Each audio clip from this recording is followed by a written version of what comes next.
Hello and welcome. My name is Ellen Kittredge, and I'm really happy to be here with you today, talking with you about one of my absolute favorite topics, which is how to connect ourselves more deeply to nature's healing frequencies and healing medicine. So I've been a nutrition counselor and health practitioner for 16 years, and about 13 years ago, I encountered the path of Andean Nature Mysticism, which is a beautiful living indigenous tradition from the high Andes of central Peru. So I've been studying this alongside all of the nutrition and other work that I do, and I've really come to the understanding that this particular pathway of teaching people how to connect more deeply to nature, how to draw the healing nectars of nature into our bodies, and how to work to basically align ourselves in a very deep and powerful way with nature's healing frequencies is really possibly the quickest way to heal mind, body, and spirit. So I'm here with my dear colleague Sheila Guarnagia today, and we're going to be talking to you a little bit about the Ñust'as, which are these healing forces of nature, this beautiful divine feminine archetypal energies that move through nature and move through us. So let me just pass the baton over to Sheila for a moment, and then we'll get into our presentation. Hi, and welcome to the call. My name is Sheila Guarnagia, and I'm a Chinese medicine practitioner with a clinical practice for about the last 20 years. And I've was introduced in 2017 to both Ellen Kittredge and this beautiful path of indigenous wisdom. And I'm really excited to share this and to share the many things that feel like deep truths on an ancestral indigenous level. And I see these truths in both the Chinese path and the Andean Nature Mysticism path. So we're really excited to share this with you. And of course, incorporating this perspective into self-healing and then directed healing for the world. So welcome aboard. Thanks.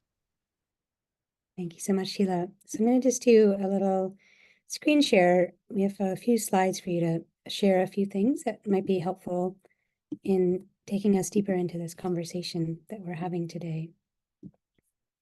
It's a beautiful, a beautiful quote here that kind of speaks to the nature of a lot of what we learn and what we are about when we make this deeper connection with nature. So the question that I really have been asking for a long time now is, how do we really heal? And as I've said just now, that when we align ourselves with nature, I think it helps us to bring ourselves back into a space of remembering that we actually are nature. But the conceptual framework of that, or the idea of that, is very different than the embodied living of that. And so how is it that we actually come to an embodied living way of understanding this and actually taking it into our lived daily reality? The Ñust'as help with that, these beautiful divine feminine archetypal energies. But to understand how they work and how we can begin to work with them, we need to just set a little bit of framework or context. So I'm going to tell you about a indigenous perspective of reality, which is this truth of an embodied quantum physicist, which is the knowing that everything is alive and has consciousness, and that this consciousness is living energy that can be exchanged, and the exchanging of that energy is actually the key to human survival. So this field of living energy is always interchanging and connecting, and it interchange and connects through our energy bubble. So this bubble of living energy that is part of who we are. We don't necessarily see it, but we feel it and we experience it. Maybe when we're drawn to sit under a tall tree, or maybe drawn to sit by a river, we sort of feel the energy of that tree or that river before we actually go straight up to it. We're feeling the beautiful feel of nectar that is being given off by that tree or that river, or really any aspect of nature. We also have an energy bubble. And when we open to the possibility that we're actually exchanging and interchanging energy all the time through our energy bubble and the energy bubbles of everything around us, it opens up a completely different conversation about life and reality and how we perceive everything. And it also, really opens doors to new partnerships and co-creative opportunities to solve some of our more pressing problems that we face in the world. First, of course, through our own healing and our own bringing of harmony and balance to our lives. And this brings us to the second principle that I wanted to share with you. So first, if we understand that we are in a constant exchange of living energy, there's a conversation that's happening all the time, then we need to understand how that exchange happens. And this is where we get to the concept of Ayni, which is spelled Ayni. And this is a key foundational ordering principle of nature. It's actually how nature structures itself. And the most direct translation of Ayni is sacred reciprocity, which means today for you and tomorrow for me. So it's a code of ethics of how we engage with nature, as well as a truth or law based on the observation of how nature structures itself. So we have a slide here that just kind of goes over some of that. Ayni is founded on the idea that everything in the universe is connected, interrelated, and interdependent, and that we constantly share energy with each other, with nature, and with the cosmos in an exchange that promotes our mutual survival. So you give what you have, you receive the gifts from others, and nature teaches us that our human lives depend actually on things such as the biological exchange of carbon dioxide for oxygen. So this Ayni, the sacred reciprocity between humans and trees and plants and animals and oceans, breathing reciprocally, offering our gifts to each other, is what maintains the sacred symbiosis that is life on the planet. And human gifts to nature are equally as important as Mother Nature's gifts to us. So Ayni is this codifying principle that nature is here to teach us, and it actually supports the spiritual evolution of humanity. So when we begin to engage in this mutual exchange and the sacred reciprocity, it sort of evolves our consciousness and helps us basically to become better stewards, better representatives of the human race. When we are not in this harmonious flow of giving and receiving, that's when we can start to receive problems or experience more problems. And this tradition, the Andean Nature Mysticism tradition, which is a living tradition that's been, an unbroken living tradition for hundreds and hundreds of years. So coming from a very, very deep and wise and ancient connection to nature. This tradition teaches us that all healing comes through the rebalancing of Ayni. So our jobs as humans, if we choose to accept it, is to learn to walk with more Ayni in our life. And this means opening to listen more deeply to whether we're in balance with both giving, but also receiving. And sometimes we may work too hard. Maybe we pour too much in and we experience burnout. If that's the case, we may need to be receiving more. Other times, and I would say that this is really a collective issue on the planet, we take too much in terms of resources and we cause more environmental destruction and further imbalance, which then actually has a negative effect on everybody on the planet, including our natural ecology. So we want to work to come back into balance. We want to learn how is it that we can begin to walk in this way. So one of the things that we do is we can begin to work with the nectars of nature, and we can allow them to help us to find a way to make this shift. So there are many, many different aspects of nature that we work with, but one of the ones that Sheila and I love to teach about and share about is the Ñust'as. And the Ñust'as are, the direct translation is princess or goddess, but I would say that those words really don't fully convey who they are. They are these divine feminine elemental archetypes, the sacred living beings that are the literal embodiments of the healing powers of nature. So one of the analogous phenomenon to their role is as envoys in nature is how water emerges from a mountain, conveying the mountain's static power and that fertile potentiality to the surrounding fields, the farms, the lagoons, and all of life. So they are deeply connected to the powers of manifestation and creation because they have this capacity to work with those specific energies. They're also important to bringing harmony and balance and to the perfect weaving of the masculine and feminine energies of nature, as well as within our own self. So when we work, for example, when we work with the Ñust'as and doing private healings on our clients, we really ask the Ñust'as to help to integrate and really reweave that fabric of one's energy bubble, which is often damaged or altered by trauma or difficult incidences in life.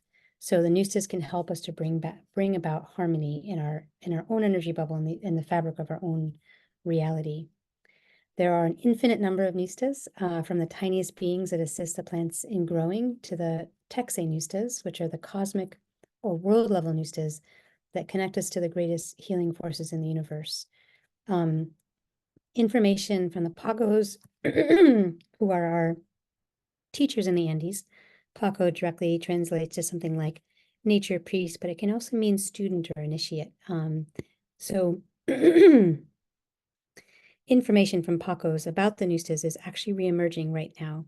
I'm just going to show you another slide of some of our Ñust'a teachers and some of the beautiful offerings that they've made. Beautiful examples of this conversation of Aini, or sacred reciprocity. So in this time of reemergence, we're learning the teachings and mastery of how to connect with and integrate these gifts, and really reestablish this coherence between humanity and nature, restore harmony between the power of sort of the, abstract thought of the divine masculine and the power of this embodied knowing of the divine feminine. Our teachers tell us that these are ancestral energies that are very, very worshipped, highly, highly worshipped by the human population. And they speak of them as the owners of the storehouses of the powers of manifestation. And they tell us that the Ñust'as will always work with us when we invoke them with a lot of power and a lot of heart. And they also say that they are the managers of the storehouses of wisdom and abundance. So manifestation, wisdom, abundance, we can call on them and we can ask for their help and their support in all these areas. And most importantly, I think we can ask for their support in bringing harmony into our life, which then helps not only us, but everyone around us. So we are so excited to be sharing more about the Ñust'as.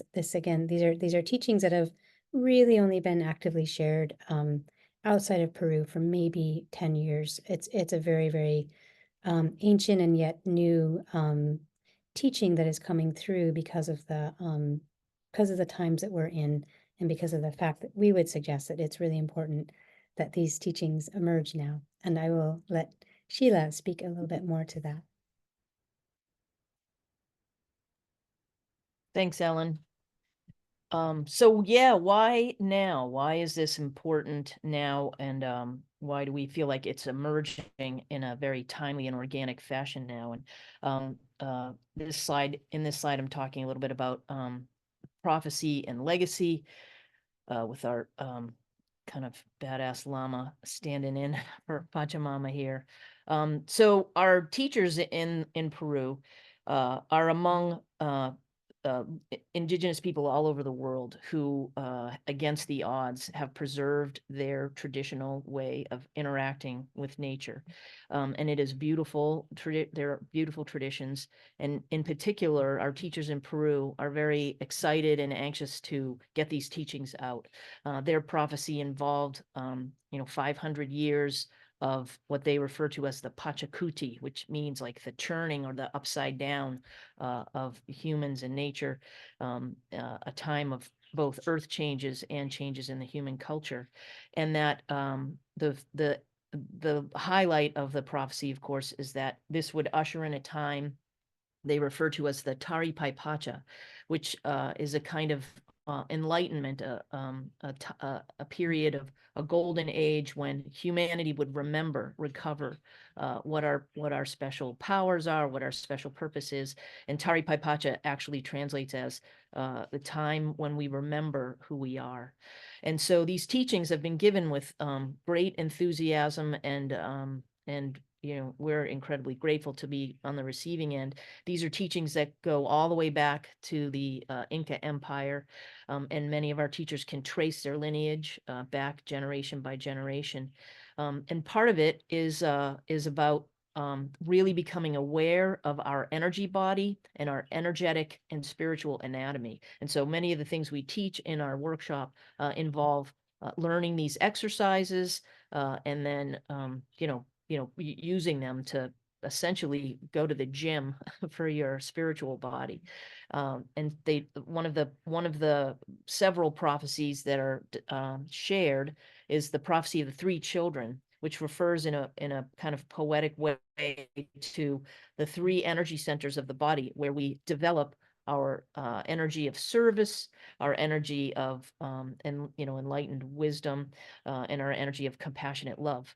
And so the Pacos teach us that this is an essential step that we need to go through, and the exercises are there as an opportunity to learn this and to really rebuild our understanding of our role here and how we are best able to relate with each other and with nature. So our next slide is beginning to introduce our teachers and our lineage. There are, distinct lineages of information that are carried by our brothers and by our sisters.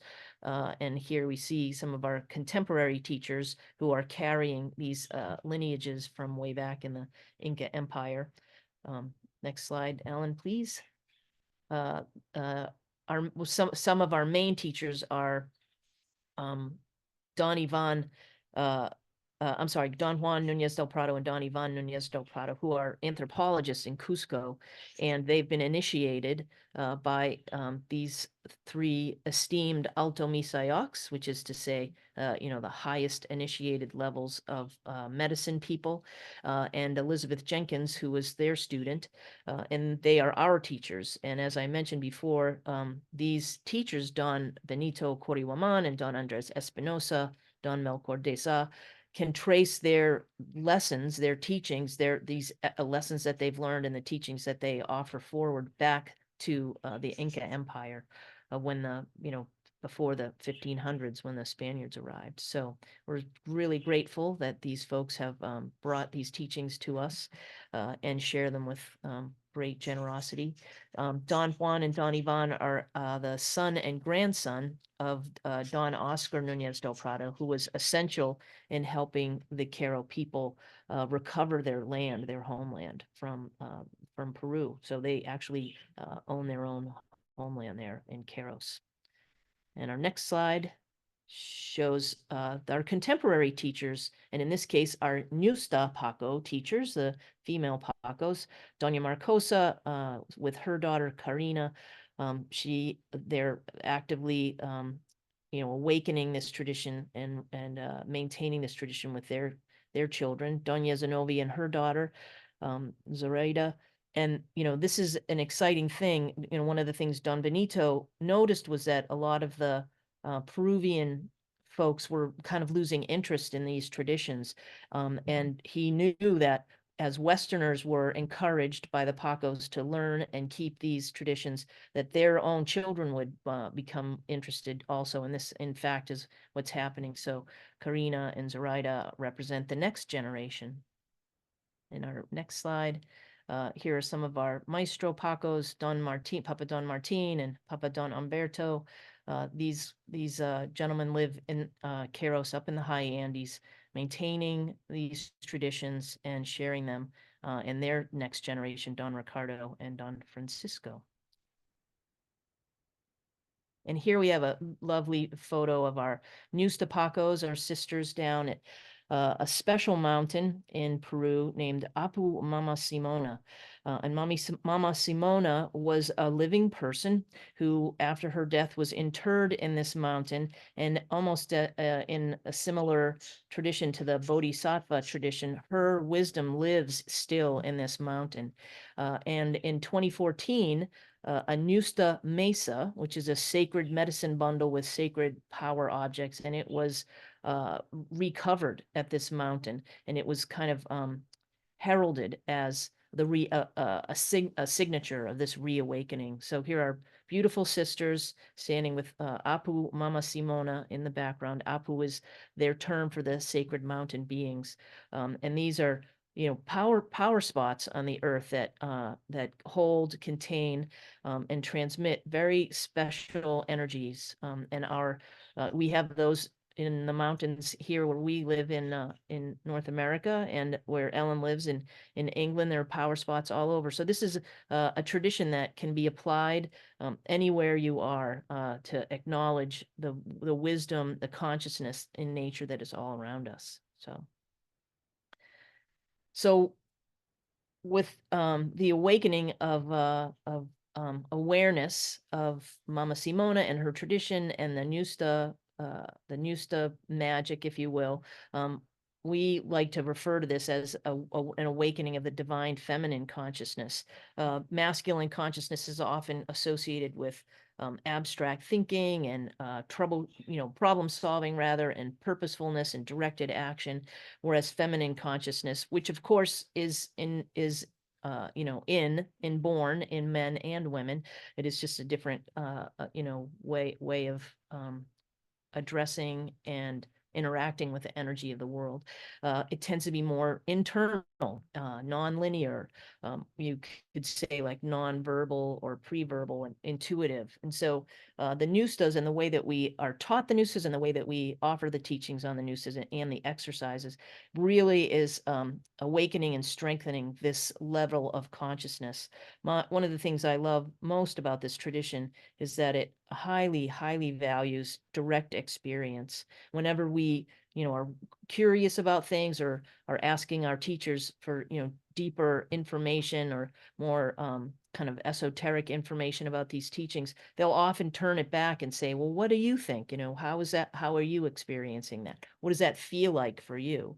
And this is essential to this tradition of the Ñust'a energetic and what the Qarpays, the initiations awaken within us is a more connection, a deeper ability to access our embodiment and our embodied wisdom and our knowing. And this, of course, going back to my discussion earlier about the prophecy and the importance of understanding who we are and why we're here, and the prophecy of the three children is this way of integrating our awareness, mind, body, and spirit in our body. So this divine feminine consciousness is awakening.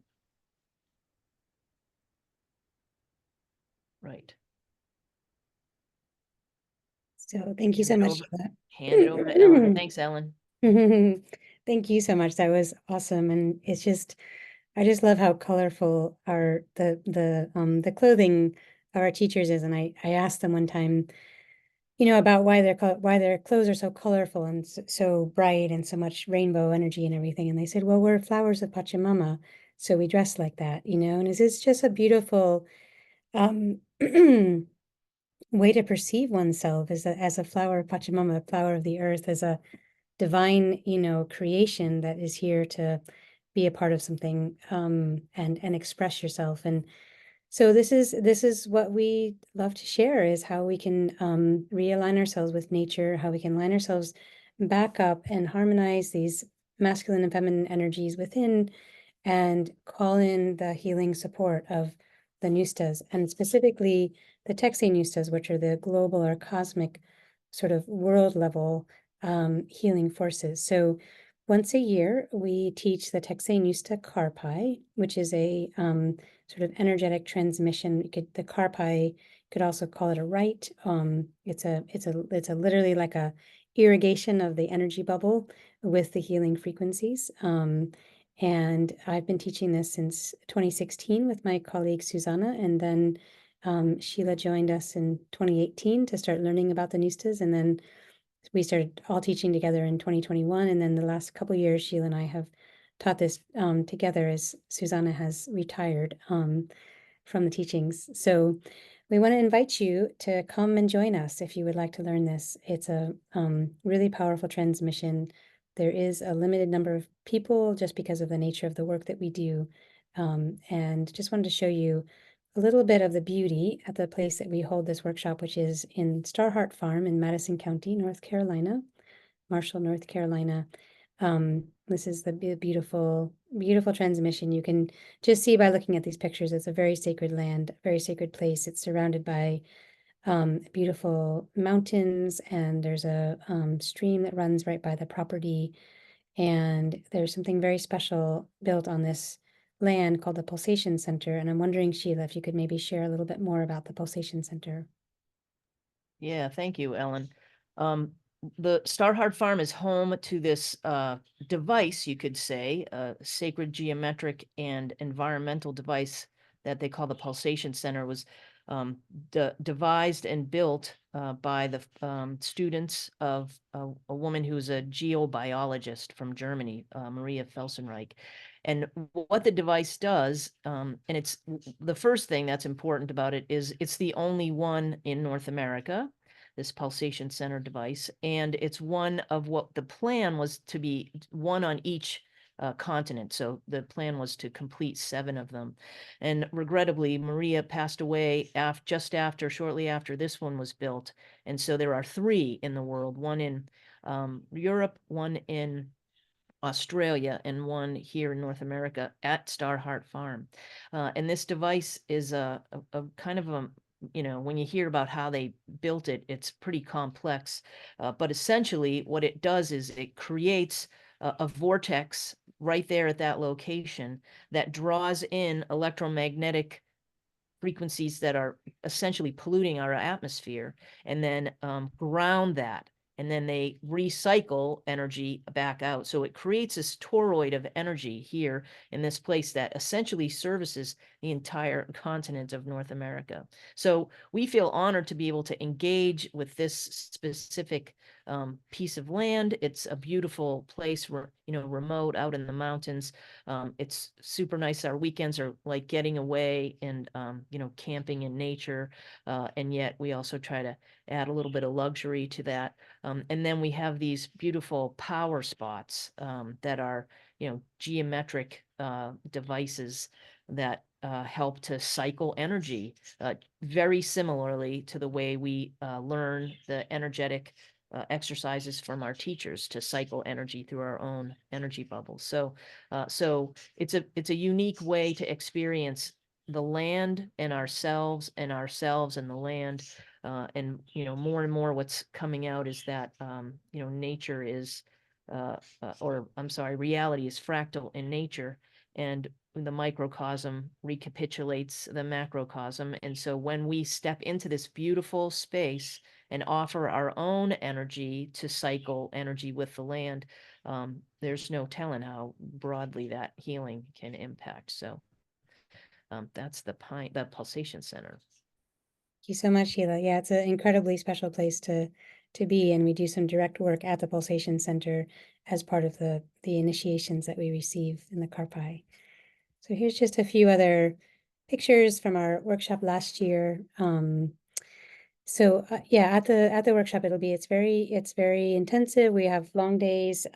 We have a lot of beauty that we experience together, and we do have camping available, and there's also housing in a rustic barn on the site, and there's also a local place about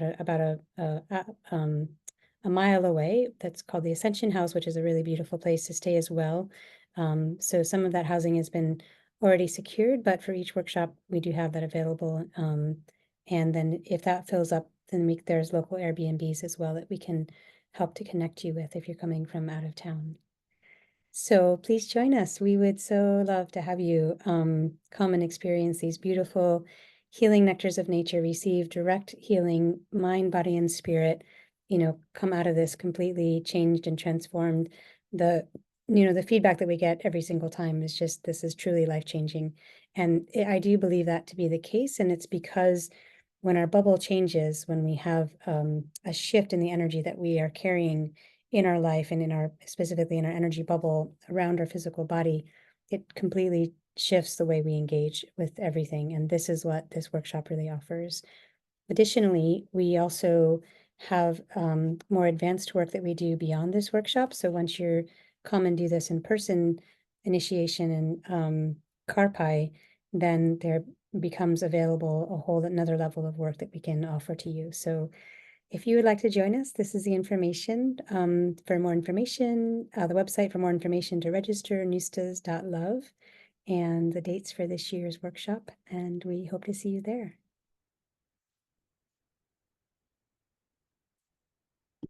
Anything else you want to say in conclusion, Sheila? I just want to encourage everyone to consider coming and joining us. It's a really, soul food, really. And I think for me, the most beautiful aspect of it is that we create a beautiful community during the duration of the weekend, and then we stay connected during the year. We have, like Ellen said, additional practices. We can take this, more deeply into our spiritual and energetic lives, and joy and beauty and play and playful curiosity is the key to engaging and finding, hope to go on. Sometimes when the Pachacuti aspect of things gets very heavy, it's nice to remember that joy and beauty and love and community is the remedy. It's the medicine. So come and have some medicine with us. All right. Well, thank you so much for connecting with us during this presentation, and we hope to see you in person, and reach out anytime. And yeah, we will look forward to time that we get to spend together in nature, in play, and in service and healing. See you soon. Bye.